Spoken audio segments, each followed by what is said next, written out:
Now it brings me to Mr. Danish Tariq, who is the Coordination Secretary of South Youth Platform, who is from Pakistan, and is also the governing board member and international engagement coordinator at Youth Advocacy Network Pakistan. Danish, I've been informed that you have been doing a lot of advocacy on WASH and a very interesting and important issue, which is SRHR, what we call sexual reproductive health. So for young people, so can you please reflect like what have been your experiences and what you and your team has been doing on that front? Thank you. Thank you very much, ActionAid Bangladesh and all the partners for the invitation. So first of all, we understand that SRHR and WASH are interrelated as they are exactly one and should always go hand in hand. Working on youth SRHR. Sorry, Danish, can you go a little louder, maybe closer to the speaker? It is a bit unclear. Is it clear now? Yes, yes. Perfect. Okay, so I was talking that working on youth SRHR and behind the WASH is not actually possible, despite COVID-19 putting the spotlight on the importance of hand hygiene. And according to UNICEF, like 3 billion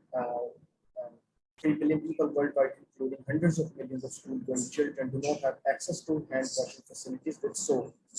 So that gives us actually goosebumps that people living in rural areas, urban slums, disaster-prone areas, and low-income countries, what will be the condition there?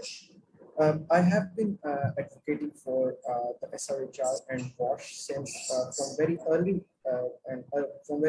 age, because I have been noticing in my very own family that and the people close to me that the sanitary pads used to come to wrapped in numerous wrappings and also in a black bag, which I thought anxious at first because due to my age I didn't know that what is this. I was just anxious, and then I felt very awful after knowing that what is actually in there. That is the hygiene and health need, and they should be normalized. There and then I started advocating because I got to know that this sector is the need of the hour, and I am responsible for doing something to bring change. At YAN, I'm working focusing on the meaningful and inclusive participation, decision making and policy advocacy. I have worked for the integration of CSC into education curriculum, creating safe spaces to discuss reproductive health and rights, SDGs, and peace and interfaith harmony, including the family planning as well.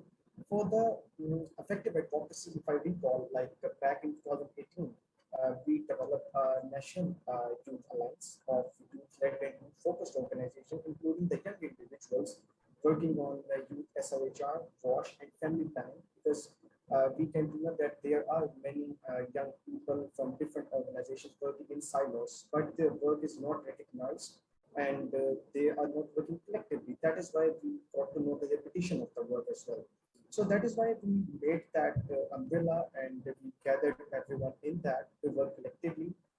For the progress now, 3 of our members are part of the National Youth Council, initiated by the government of Pakistan and led by the Prime Minister himself. They are working on SRHR, CSC, and the youth-led meaningful participation. And I myself was appointed by the Ministry of National Health to work on the family planning agenda over FB 2030 commitments. And this is why we also built the SARC Youth platform to work collectively regionally on several issues and young people. One more example, if I recall, one of our members is also working on providing the sanitary pads in the institutions, specifically in the women's washrooms, because this is the scenario that females always carry the sanitary pads in their bags, which is again awful, because they feel like very much disturbed if some male or any of their friends sees that, although it's their hygienic need. Coming on to now, what's actually happening and what we are actually trying to do as of now. The health and hygiene products have got more taxes, including due to the effects of inflation, which is all around the world, and we in the developing countries are more affected by that. That resulting in less or no accessibility to the hygienic products. Also, the public washrooms lack the availability of the hygiene materials. So our advocacy is now focusing on these things as by participating in the national and the regional forums, including the policies interventions, the development of the policies in Pakistan and regionally as well. So this is the all-round work we have been doing. Thank you.